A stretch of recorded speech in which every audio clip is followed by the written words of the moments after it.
Hey everyone, and welcome back to another video. In this video, I'm going to show you how to check in on the Royal Caribbean app. Now, this video is going to be particularly useful for individuals. Let's say that you're going on a Royal Caribbean cruise.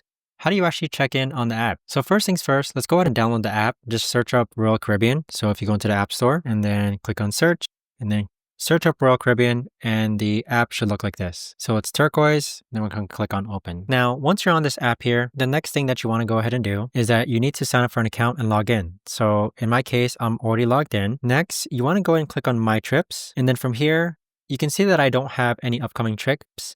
Click on Let's Add It Now. And then this is where you're going to enter your last name, date of birth, and reservation number. So let's go ahead and type in some blurred information here. And then you need to enter your reservation number. And then once you enter your reservation number, just simply select your name and then click on Done. Now, once you've connected your trip with your reservation number, click on My Trips. And then keep in mind that if you're in the same room with other people who have already checked in your room, it might be basically a group check-in. So with checking in, you simply just need to make sure and find your name. So fill out your travel info and then health status. So there you have it, guys. It's mostly based on who you're booking with as far as checking in goes, but simply just fill out your travel info, your arrival time, and then your health status, and you should be good to go. But that right there, guys, is the best and easiest way that I know of to actually go ahead and check in on the Royal Caribbean app. If you guys know of a better or easier way to actually do this, let me know in the comments down below. I would love to know.